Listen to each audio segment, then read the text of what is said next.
Good evening, everyone. I'm Stephanie Coleman with Kansas LEND. LEND stands for Leadership Education and Neurodevelopmental and Related Disabilities, hence the word LEND. I am the autism family educator, and I'm really excited for you to either join us this evening or if you are watching it via YouTube afterwards, welcome. We're glad you are here to get this information. Tonight, we are going to be talking with Craig Knutson from the Kansas University Center on Disabilities at KU in Lawrence.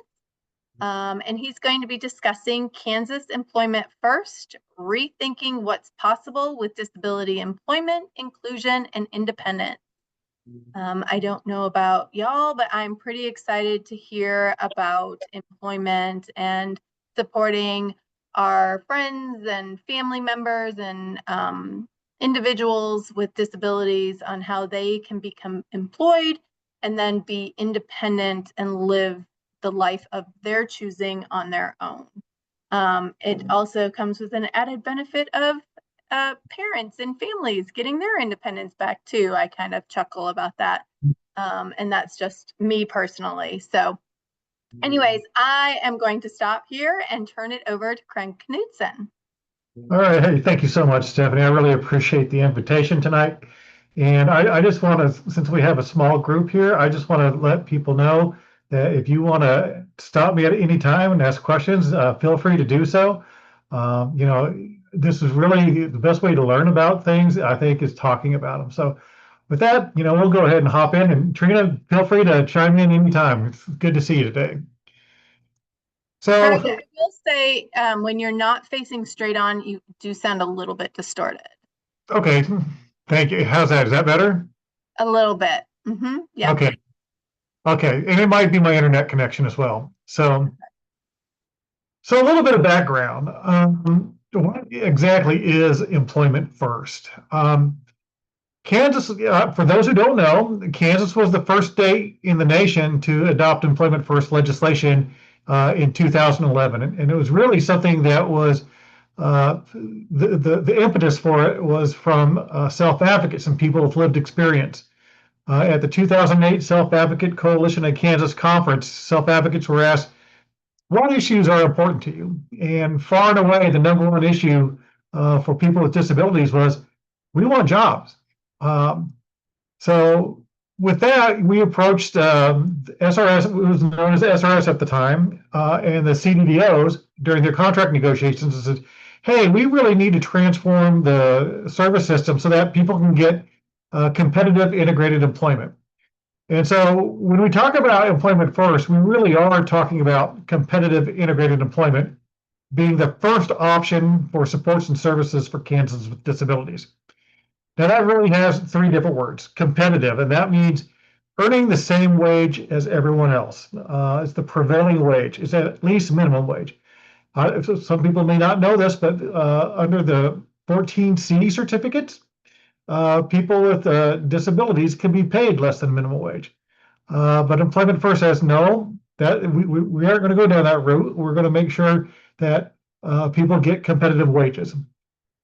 Integrated, and this is really important. It means that people are working alongside people that both may have disabilities, but also along with their peers who don't have disabilities. And that employment is working in your community. In short, a plain language explanation of Employment First is a real job working for real wages. And if you'd like some more information about Employment First, we have a link here on the slide for the Employment First website at KUCD. So I'm going to share a little story. I think Colin gives a really good explanation of what employment is, competitive integrated employment. I call Colin, I was telling Stephanie beforehand, really the father of Employment First in Kansas. If it wasn't for Colin's advocacy efforts at the SRS CDDO contract negotiations, we may not have had Employment First in Kansas. So I'll share a little bit of Colin's employment journey with you.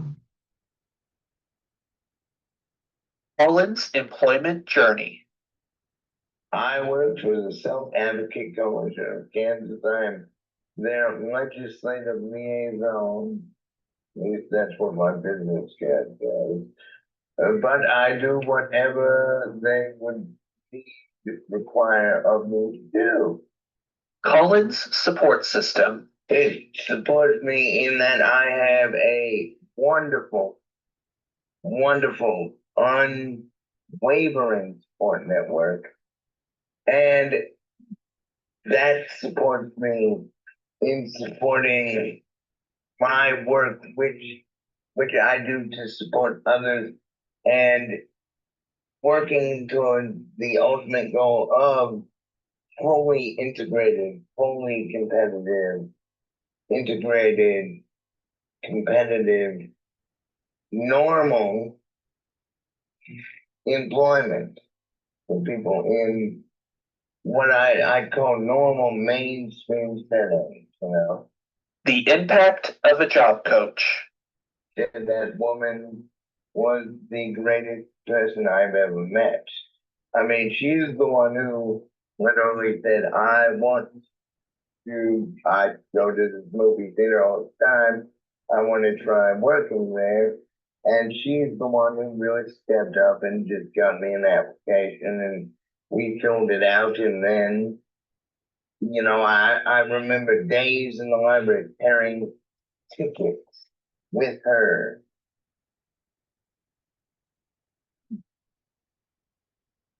Whoop. Sorry about that. And talking and working through the motions of this, what you would think is such a simple job, but it's not, you know. But and just her encouragement and her belief in, you know, what I wanted to do. People supporting you make a difference. The people behind me, my teachers, you know, just instilling in me this want, this need to work, this sort of, I want something better sort of thing. I don't want to stop at, I know the road is hard. What Cullen loves about his job. Love that I get paid to advocate for myself and others, to improve the quality of life of people with disabilities, but intellectual and developmental disabilities specifically. To learn more, please visit. I think one thing that Colin points out is that, you know, when we talk about employment first, we're not talking about sending someone out on their own. It really requires a support network. And Trina asked a question in chat today, whether or not this meeting will address any benefits or aid for grandparents caring for children with autism and ADHD, because that's where her area of needs is. And one of the things we will be sharing later on, Trina, is some resources for family members, whether they are, you know, parents, siblings, or grandparents, on how to, you know, help support someone who's interested in competitive integrated employment. So that's a great, thanks for asking that. KUC. All right. So, you know, one of the questions is, why do we want to have employment first? And I think if you ask self-advocates, it's because employment first changes lives. Employment first is a road out of poverty. For those who don't know, or people who don't have experience with it, you know, oftentimes people who have disabilities live in poverty. There are income limits or asset limits, not income limits, for people who are on certain type of benefit programs. And we'll talk a little bit about some of the myths surrounding that if people get employed. But what employment does is help lift someone out of poverty. I think of an example of a good friend of mine named Kelly, when she first got a job and was able to enroll in a Medicaid buy-in program. And she started getting these paychecks. And we said, Kelly, what are you going to do now that you have this money coming in? She says, I'm going to watch Sleepless in Seattle. And we're like, what? Kelly, that's been out for 6 years. She goes, yeah, but I've never had enough money to watch it. And so, you know, something as simple as getting a paycheck and, you know, chasing a dream that seems commonplace for a lot of us, can be, really enhance the quality of life for people who don't have access to employment. Another thing is that employment first is a road to better health. One of the things that the data shows is that people who engaged in competitive integrated employment have better health outcomes. There are fewer Medicaid claims made by people who are engaged in competitive integrated employment. And part of that is because of camaraderie of the workplace. And, if you may be feeling a little under the weather or something seems wrong, in the workplace, someone might be saying, hey, you might get this checked out. And one of the things we see is that because of that social network that's created by employment, people, are more often to visit their doctors and get the help that they need. And so along those lines, we talked about that community within the employment place. Employment first is a road to greater community inclusion. And I gave the example of Kelly just a minute ago. But you also see is that when you actually have money to spend, you go out and do things in the community that you like to do. A good friend of mine is a real big fan of Royals baseball. And so he uses his paychecks to go see Royals games that he wouldn't have otherwise. Any questions so far? Hey, Craig, you mentioned Medicaid buy-in. Can you kind of just explain, I don't know, are you going to explain it later? If you're not, can you just explain what Medicaid buy-in Yeah, is? I'll be touching on it a little bit later. Perfect. Buy-in programs, one of the myths surrounding employment is that people believe that if they get a job and they are on, disability or collect Medicaid, is that they will lose their benefits. And that's not true. What we find is that people, whether you are on Medicaid or any type of waiver, you do have the opportunity. Kansas has several what are called Medicaid buy-in programs, which allow you to keep more your paycheck without losing any of your benefits. And some of those programs here in Kansas are known as Working Healthy, the Work Program, which stands for the Work Opportunities Rewards Kansans, and then also the STEPS program, which is support and trainings for employing people successfully.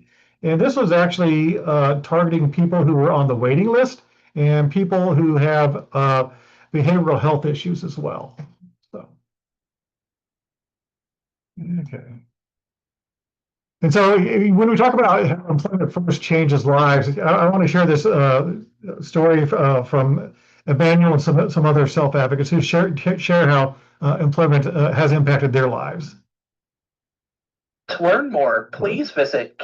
There we go. How has employment impacted your life? But see, with a career, I get to deposit. I am depositing something as I record this video, and somebody may be watching who thinks that employment is not possible. I mean, this is my deposit. It allows me to take care of my wife who I've been married to for 15 amazing years, and raise a 17-year-old son. Employment allows me to do that. It allows me to be an example of what this country can really look like. It allows me to pay for my own medical care. It allows me to really be a man that provides not only for my family, but my entire country. Sometimes I need to be like, hustle in terms of getting stuff done, especially in order for site to do very well. Some of that stuff, just like playing football, builds character. And that's what I love about working at my job at site. But that's for all those jobs, it has been direct communication, flexibility, accommodating my own schedule and what I need, and just maintaining that level of support rather than demand. So we give you these deadlines, you meet those, no problem. If you can't, let us know and we can renegotiate this, we can make this work. To learn more, please visit KUCDD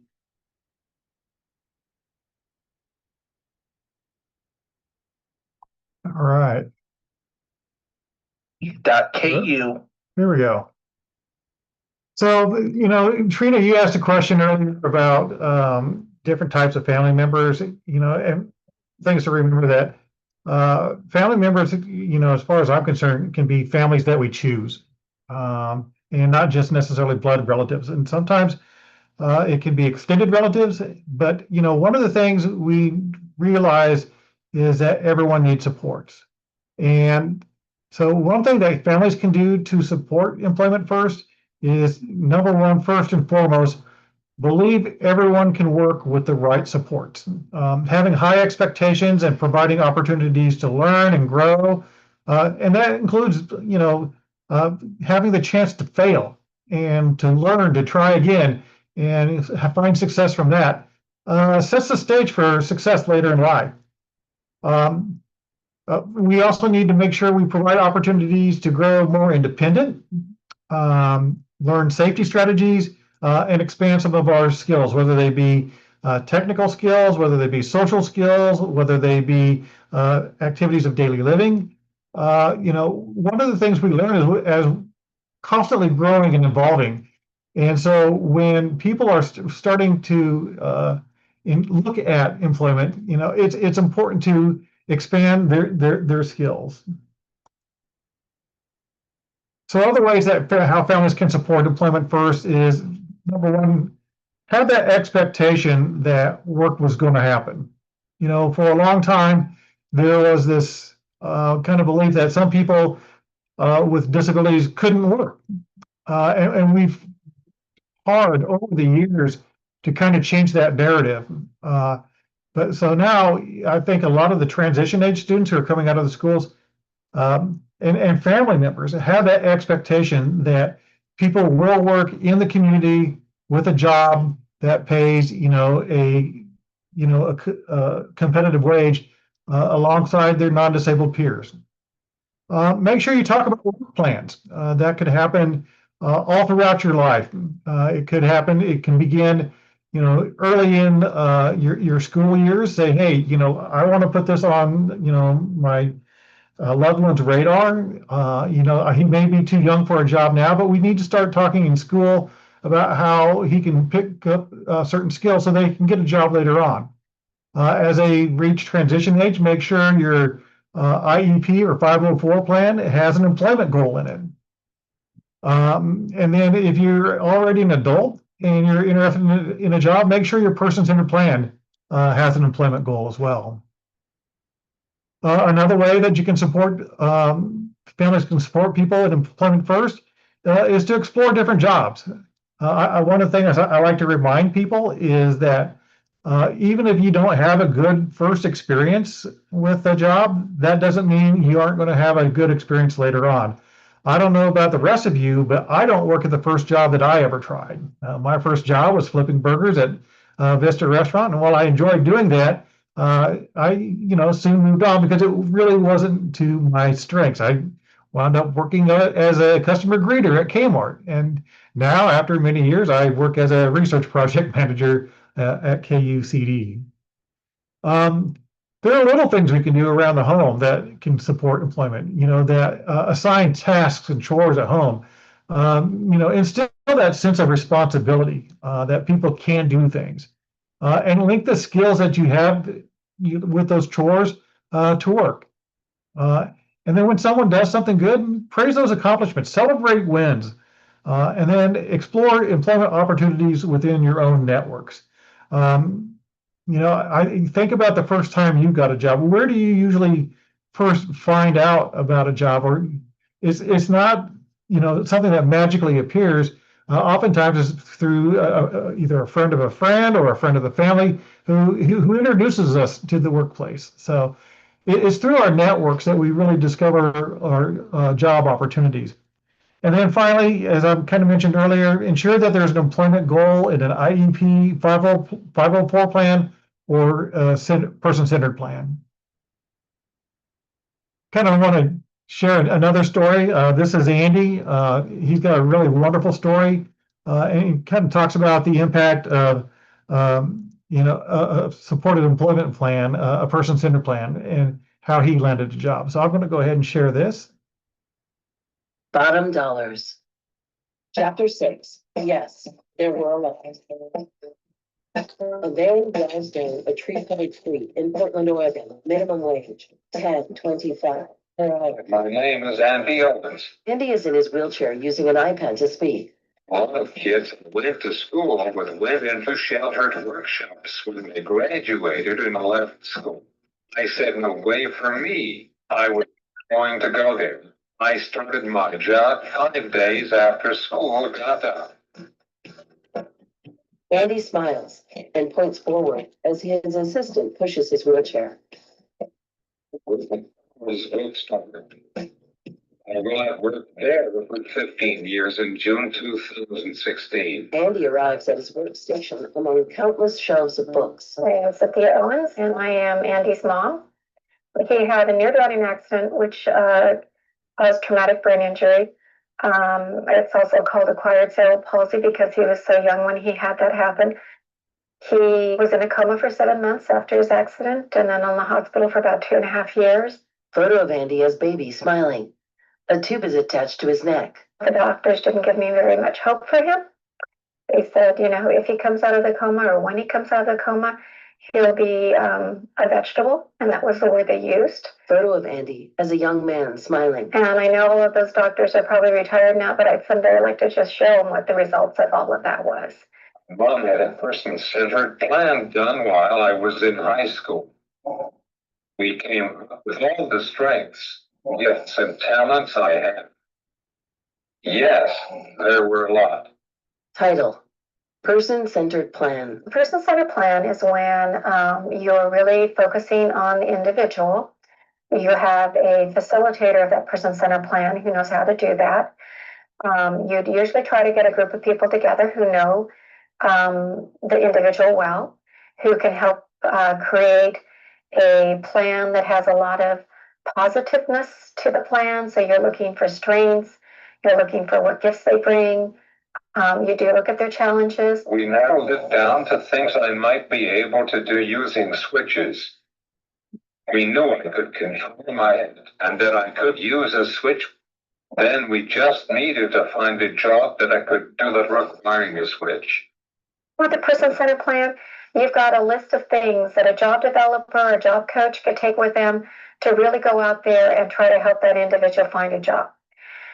They approached PALS, which, they went into PALS. They saw how PALS scans the books with the barcodes when people would buy these, and what they had to do when they were selling them in the store. They talked to him about, gosh, we've got this individual who would be really interested in working. I am good at my job. PALS knows I am a dependable employee. Andy in front of his workstation. His assistant operates the computer. Adam Henry, Andy's assistant. I've been working with Andy full-time though for about a month and a half now. When we're at work, I log him in, read his emails, and then get his iPad ready because he likes to listen to music while we're working. I scan inventory to be shipped to stores for online pickup. So his head switch comes in right here. He's got a little battery back here that powers his head switches. Adam points out wires that run from Andy's wheelchair to a computer-controlled conveyor belt. When I am processing the books, I use assistive technology to help me do what I cannot do physically. I use sensitive head switches that control my book loader and conveyor belt. The loader puts the books onto the conveyor belt, which brings them to the scanner in front of me. It scans the barcode on the pricing label. I verify the information on the screen while my assistant offloads the books. The books are then taken to the shipping department. He saw his older brother and sister go to work at his age, and that's what he wanted. He wanted to go to work. Andy advances his book loader with his head switch. I earn $15.95 an hour. Which is considerably higher than minimum wage. Adam points to a calendar with a number of books for each day. Last year, Andy processed 53,758 books. I realize that there's a lot of families who may not have opportunity with time to be able to do what we've done. This was not something anybody really taught me. It was something that we really had to go figure out. It was a lot of trial and error. Cheryl Bates Harris from National Disability Rights Network. We know how to support people in employment. We know how to get people with significant disability jobs. We're just not spending the money on doing it properly. Title: Vocational Rehabilitation. Vocational rehabilitation gets money specifically to provide services to people with disabilities so that they can obtain, maintain, or regain employment consistent with their abilities, strengths, interests, and priorities. A lot of what we've gotten been paid for by vocational rehabilitation. There's no question that the return on investment for individuals who actually get real jobs and real wages is great. Andy and his friends at Evolio. I want to work because I earn a paycheck, buy things, have friends, pay taxes, get a discount on all the books I want and feel useful. I value my job, and now how lucky I am to have a great job. The road is next to his wheelchair, allowing him to push a bowling ball into the lane. And what Andy has taught me is that I can't hold him back. And that's what I was doing when I didn't think that he could do these things. After knocking down 9 pins, Andy smiles. Share the full film in your community. Post a screening. Bottom. I think Andy gives a really powerful story about, what is possible when we, number one, access the supports that are available, and number two, are really creative in the type of supports that we offer people. I firmly believe that anyone can work if they want to. $1 movie. So one of the things I want to talk about, we talk about different types of supports, is some of the supports in the community that are available for competitive integrated employment. Some things that you might come across is like, for example, pre-ETS, which is really occurs in the schools primarily. It's pre-employment transition services, and it's for starts depending on which state you're in, either 14 or 16 years of age, and it really has some job exploration and other services as well. As Andy's mom mentioned, Andy utilized vocational rehabilitation, which can provide some type of job supports, along with making sure that accommodations are available for you so that you can work in a competitive environment. And as we mentioned earlier, there are some Medicaid buy-in programs such as Working Healthy, the Work Program, and the STEPS program. And then finally in Kansas, we have what are called waiver-based supported employment services. And so for people who are on the intellectual and developmental disabilities waiver, you can get supported employment through that waiver. And we'll kind of go into a little bit more detail on each of these. So pre-ETS is offered through vocational rehabilitation services and is designed to help young people prepare for employment through 5 basic core services. The first one is job exploration and counseling. It really gives an opportunity for youth to kind of explore different jobs that they might be interested in. I know when I was a young person, one of the things that I wanted to be was a professional surfer. That job exploration, helped me realize that maybe that's not going to be the best fit for me living in Kansas, and the fact that I don't like fish, and it probably isn't going to pay my bills. And so we got to be looking into some of my other strengths and interests. And so I wound up, pursuing a degree in psychology and going that route. It also helps people learn how to self-advocate for themselves. Self-advocacy is so important. It's being able to say what's important to you and what kind of supports you need. There's workplace readiness training, which provides some training on like some of the, I call them essential skills to be a part of the workplace, such as showing up on time, the proper dress codes for the workplace and things like that. And then there's also counseling on transition to competitive integrated employment or post-secondary education. Not everyone wants to go straight into a job. Some people want to go into college first. Matthew, for example, Stephanie's son, got his college degree before he's pursuing his career right now. And then they also offer some work-based learning experiences. These typically happen during the summer in between the school years. And oftentimes they are paid work-based experiences, which gives people a taste of what it's like to work.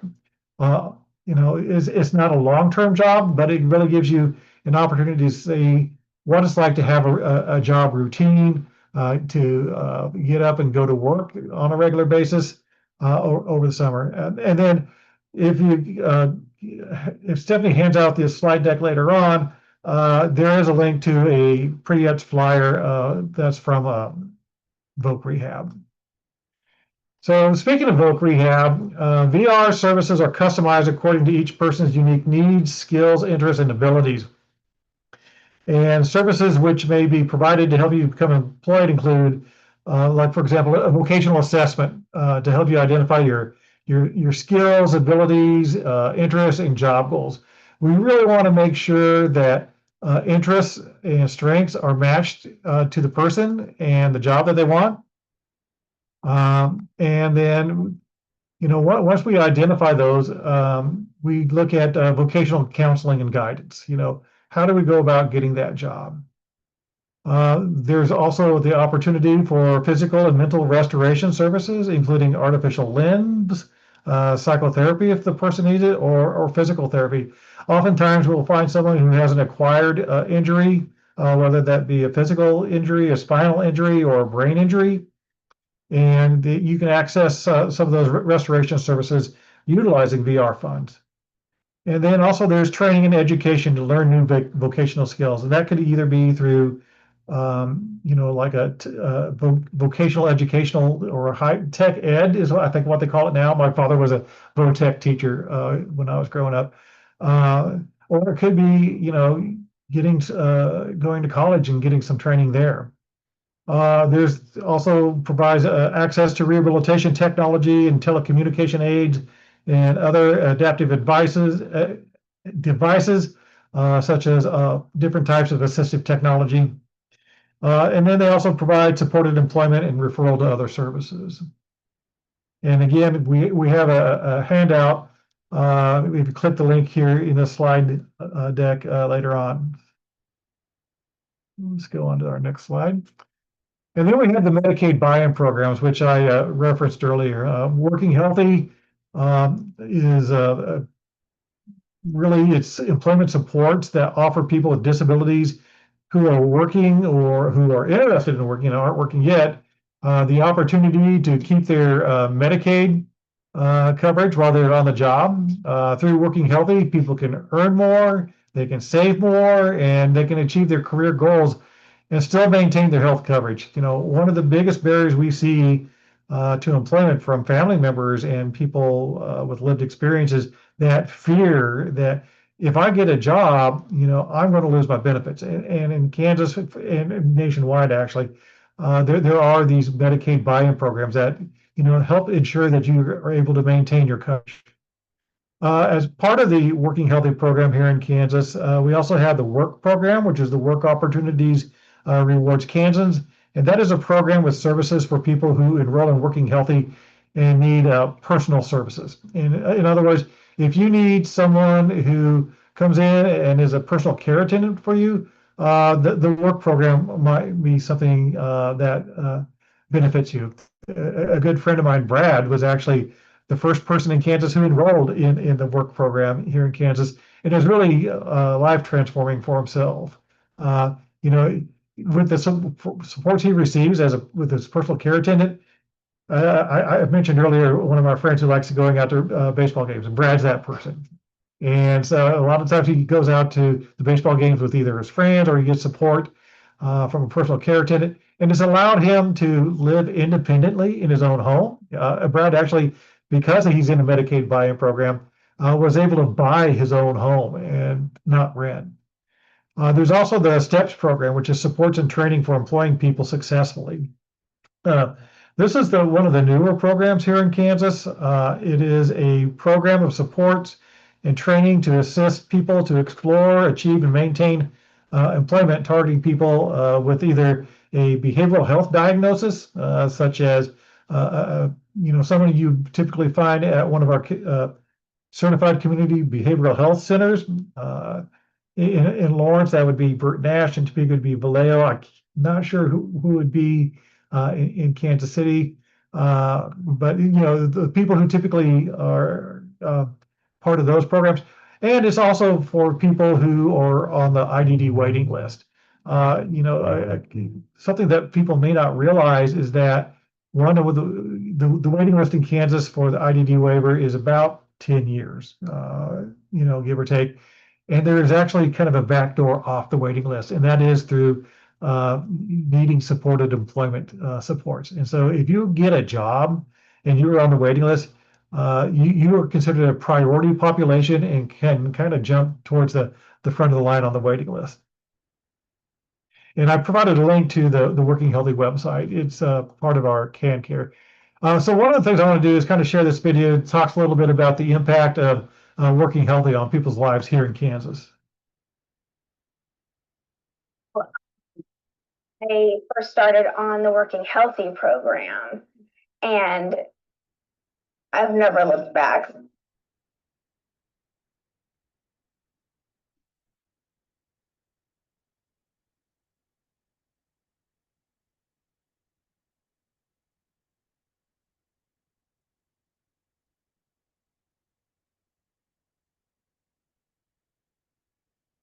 With the working healthy, it also allowed me to stay on my insurance and stuff. No matter what job I've had, I've always been able to stick to an insurance, and they've gone through different plans and to, of course, make small changes and stuff. But I've always had insurance, so that's a huge thing, is having medical insurance. Left my job of almost 20 years last December, and my main concern was I got to keep my work benefits. I got to keep my medical coverage. Knowing that I didn't have to worry about if I needed to go to the doctor, because with just Medicare, sometimes it was kind of like, do I really need to go to the doctor because that's going to be another bill, and is this going to be covered? And with Working Healthy, it seems like for the most part they cover everything, so it's not really a question anymore. It's like, so just not having the fear of how much is this going to cost me? Honestly, I wouldn't be able to have this conversation with you today if I wasn't Working Healthy. It has allowed me to get I'm very medication resistant, and it has allowed me to get medication that I never would have been able to have. I mean, I could have a life like anybody else and still get medical coverage. That's huge. One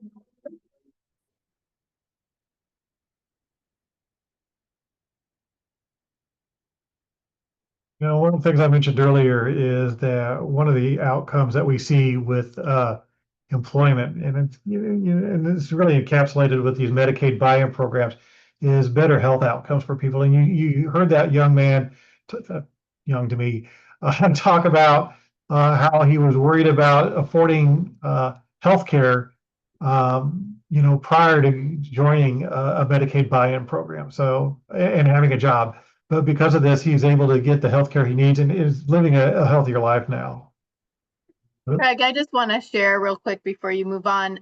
We actually did a family education session on Working Healthy, and it's out on YouTube. I can't remember what month or year, but if you go to our if you're either on YouTube right now, you can go and find it, or if you're here, you can go out to YouTube and find Kansas Lend and find the video.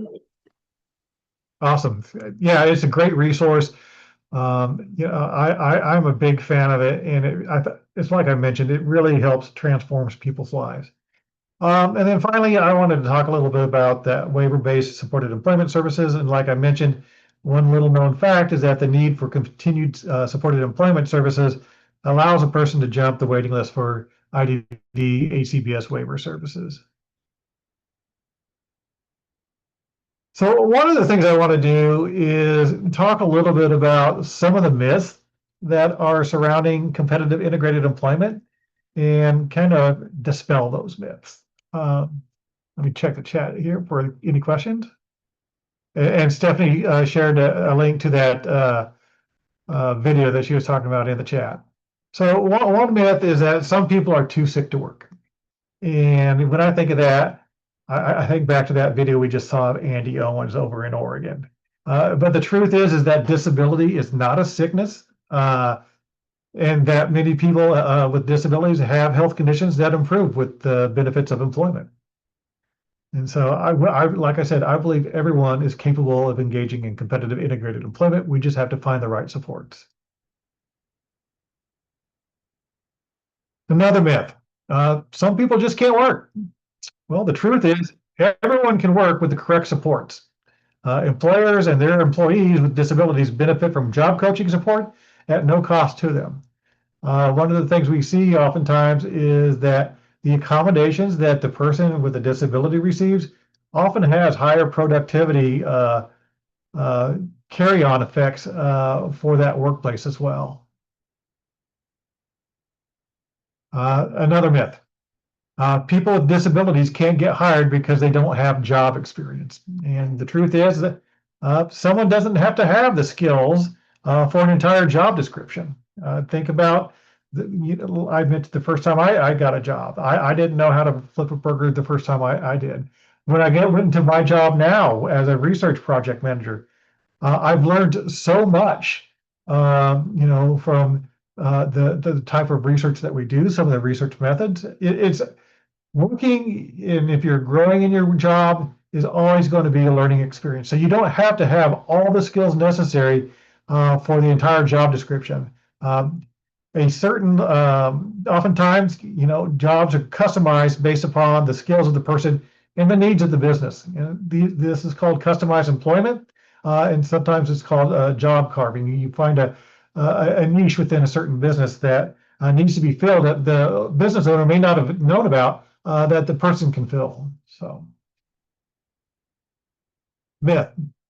Employers won't hire people with disabilities because it is expensive. And this is a huge myth. A lot of employers and family members think, well, no one's going to hire my person or me because the accommodations that I would need are too expensive. But I think it's important to remember that employers really want to hire good, dependable workers. They're not hiring out of the goodness of their hearts. People in business are in the business to make money. And when accommodations are needed, most accommodations requested of employers to support an employee with a disability are really inexpensive, typically under $500. And there's also an option for disability access tax credits for employers as well. We kind of talked about this myth a little bit. Social Security won't allow me to work. And as we've seen earlier, Social Security has provided work incentive programs to encourage people with disabilities to work, and people may choose to move beyond Social Security to the life they choose with greater income. And then along those same lines, that myth that I will lose my benefits if I get a job. And like we said, working healthy benefits specialists can provide counseling to your specific situation, so you will understand how earnings may affect your benefits and help you plan if you choose to move beyond the benefits that you may have. Like, say, for example, if you're on a waiver program and you might think, oh, I'd like to move over to a Medicaid buy-in program. And then there's the myth that I've tried work and I failed. Many people, both with and without disabilities, try work and don't find a good fit as quick as they like or the first time they try. Like I've mentioned, this is not my first job. And, I've moved on from, when we talk about a career, and when we talk about employment for people with disabilities, we don't just want one job. Ideally, we place them in a situation where they have a career path and opportunities for advancement so that they can continue to learn and grow and evolve as a person. It takes experience to find a job that's a good fit. And an initial failure is an opportunity to learn and to try again. So just keep on trying. And so one of the things you can do as a parent is to advocate. And I think that's one of the most powerful things we can do, whether it's as a parent, a family member, friend, or a community member, is to advocate for a person that you care about and help them to find a job. And I want to share this story. Is Joe Steffi. I don't know how many people are familiar with Pop and Joe's, but Joe Steffi is a homegrown Kansan, and he's got a really powerful story and the effect of what happens when a parent advocates as well. Dollars. Chapter 7, The Joe Hawk. Joe skis down the ski slope. Joe skis by giving 2 thumbs up. Joe uses an iPad to speak. My name is Joe Steffi. I own Pop and Joe's Kettle Corn. Banner reads, I love Pop and Joe's. Joe dumps the kettle corn popper. As a business owner, I must be able to produce every type of popcorn from that I sell and complete the daily business tasks. This includes the weekly deliveries. Joe places bags of his popcorn on shelves in a small store. I am always active and love being busy. Joe looks up from his iPad and gives a thumbs up. Joe plays a bell in his church choir and then plays basketball with ER. My name is ER. He's my uncle. I live with him and I help take care of him. The Joe Hawk, yeah, he's everywhere he goes, he'll go like this, and he wants everyone to know that he has Joe Hawk. ER rubs the center of his head in reference to Joe's mohawk. Joe shoots and makes 2 baskets in a row. The rolling hills of Lewisburg, Kansas. Minimum wage, $7.25 per hour. I was 14 years old. My parents and I met with my school transition team. Ray and Janet Steffi. And basically what they told us was, we don't know why we need to set up a plan, and that basically Joe has no attention span. He can't keep on task. He will never hold a job. So why do we need to make a plan? Photos of Joe as a younger man. You know the greatest disability there is? It is low expectation. They had no expectations for me. We were known as parents with great expectations that were in denial of how serious the disabilities were that we were facing. This ticked me off in that I was going to prove to these people my son could work. Joe pours out popcorn from a kettle. There's a workshop and we went in there to observe what they did and that kind of thing. And basically what we saw in there wasn't what we wanted Joe to go through. And basically not get paid for doing it anyways. A Kansas farm, cattle grazing in the background. I grew up in a farm. We milked cows. There were cows there were chickens there. And so there was a lot to do. You knew where you fit in. So I expected that out of my kids. We needed to find something that we could do as a family. Joe, Ray, and ER working in the backyard. We didn't even know what kettle corn was at that time. We went on a cruise to Alaska, and it was in Anchorage, Alaska on a Saturday. During market day, there was this business there that was popping popcorn. We watched them pop and sell and everything. And there was a variety of jobs within the business. You could pop the corn, you could bag the corn, you could help sell the corn. All those were different phases. I thought this would be ideal for Joe because when he got tired of one, he could move to another one, whichever one he wanted to do. I learned by watching and would do exactly as I saw it done. Which comes down to what customized employment is. Title, Customized Employment. Janet went to classes to learn how to write a business plan. We submitted that to the DD Council in Kansas, which at that time they were supporting people starting their own business. So they gave him equipment. Joe making, bagging, and delivering the kettle corn. And then went to Social Security through their PASS plan. They supported the finances of his business and giving him cash flow money to make the business work for an 18-month period of time. And then we also got equipment from the voc rehab people for a computer and a printer to make labels. And so that's how we got started. And it became on the 5th day of April in 2005, the business became Joe's business, and he was the sole proprietor of that business and has been till this day. Photo of Joe proudly holding papers in his hand. We help manage the business. People say, well, how does he do his accounting that well?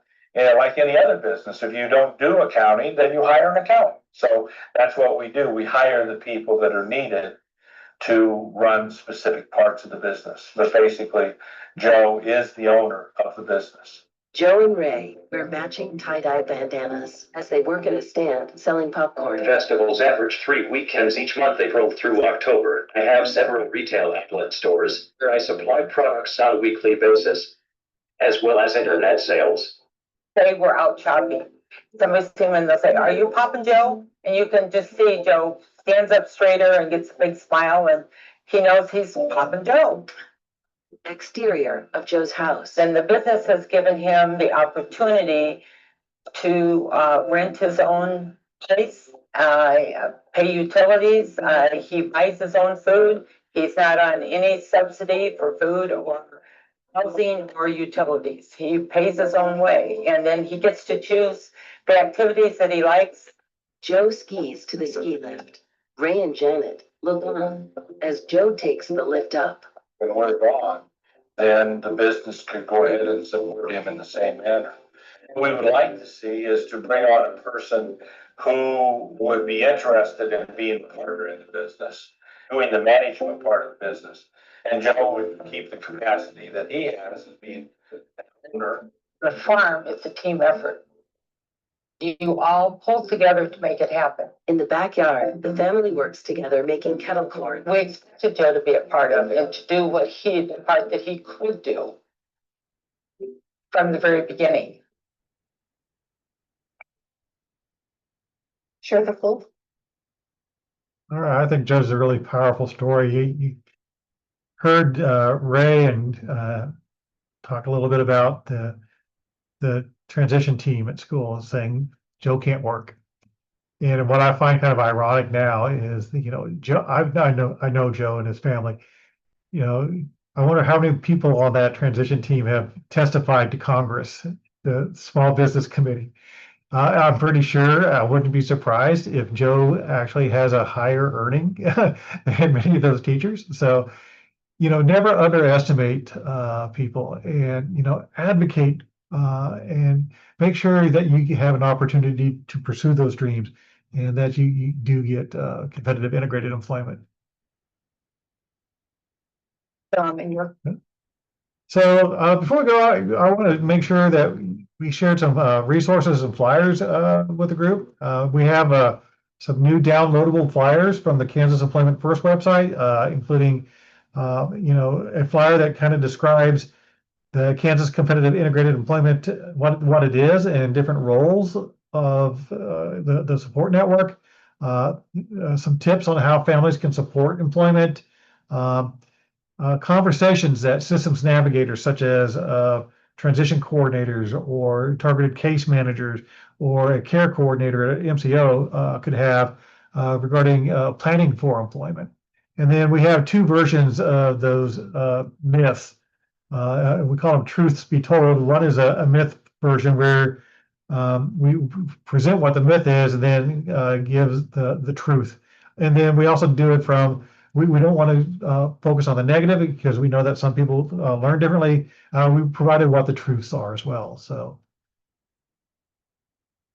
if you want some more information, you can go to the Kansas Employment First website. You can either click the link or scan the QR code. So with that, I just wanted to thank Stephanie for inviting me tonight. And if you want to open it up to either Stephanie or Laura, if you have any questions. I don't. I appreciate you, Craig, for coming and sharing what's new in Kansas First Employment. I know, thanks to several advocates, that it's constantly changing and good things are happening. So I appreciate that. Thank you. This was so helpful. I really appreciated it. Gave a really good overview of stuff I was not aware of. So thanks for doing it. Oh, absolutely. And like I said, you go ahead and come to our website. We got a lot of information there. And I'll go ahead, since I have a couple minutes, put a little plug in for KUCD. One of the things we have is a grant with KDADS to enhance employment outcomes here in Kansas. And so we're doing that through kind of a four-pillared approach. Number one, stakeholder engagement. We want to make sure if we're changing the system that we're engaging, family members, self-advocates, different stakeholders such as providers, state agencies, and so that we aren't the ones making all the decisions, and that it's really led by Kansans for Kansans. The second one is data collection and analysis, because it's really important to understand where we are as a state and whether or not we're moving the needle if we're making changes to enhance employment outcomes. The third pillar is policy analysis and recommendations. Like I said, Kansas was the first state in the nation to adopt employment first legislation, but legislation doesn't necessarily mean that you can legislate behavior. And unfortunately, even though we adopted the legislation, we didn't get the type of employment outcomes we expected from that. And so that kind of brings me to our last pillar, which is the capacity building component, where we have a pilot project where we're working with 4 different providers across the state on, providing training to them and mentorship opportunities, and with the hope that they can help people get jobs. We went into the project hoping that 20 people would get jobs as a result of the pilot project, because you want to be a little conservative in case you have to troubleshoot some issues. But I'm happy to report, as of yesterday, we had a steering committee meeting, and we've blown those numbers out of the water. We're up to 150 people getting jobs. Gosh, So that is fantastic. Congratulations. That's wonderful. And and so if you go to that website, you can see some of those information. One of the things we do is we have a monthly steering committee meeting. We give grant partner updates, and then we also have a project highlight. And so it's really exciting what's happening in Kansas, and we just hope we can keep it going. Yeah, well, congratulations. That's huge. So, yeah, I mean, slowly but surely, more employers are learning that it's not what they thought when they and that they should be hiring individuals with disabilities. So and that's one of the cool things about this pilot project, is that we're asking the pilot project participants, the providers, to collect employment champion stories. And so they've been doing that. We've got some really cool videos of employers talking about how hiring people with disabilities have transformed their workplace. So that's so wonderful. Well, that's great to hear. Yeah, thanks for sharing that. Yeah, thank you. Well, I'll look forward to researching and learning more. We have a daughter who's getting out of the Blue Valley 18 to 21 program like Monday. So wow. Yeah, coming soon. Soon. Yeah. So thank you for this. We really appreciate all the help. Absolutely. And feel free to reach out with any questions you might have. And, yeah, absolutely. If you have any questions, I put my email in there earlier, but you probably already have my email. So I do. Feel free to reach out anytime, and I can always connect you with Craig too. Okay, perfect. Well, this was really helpful. Thanks for putting it together. I know it's a lot of work, and it's really appreciated. Well, thanks for joining us tonight. Thank you. Of course. Put my email in the. Oh, good. Perfect. Okay, great. All right. Well, I hope you both have a nice evening. Thanks again for this. Yeah, thank you. All right. Thanks, everyone. Have a good night. Bye. Thank you.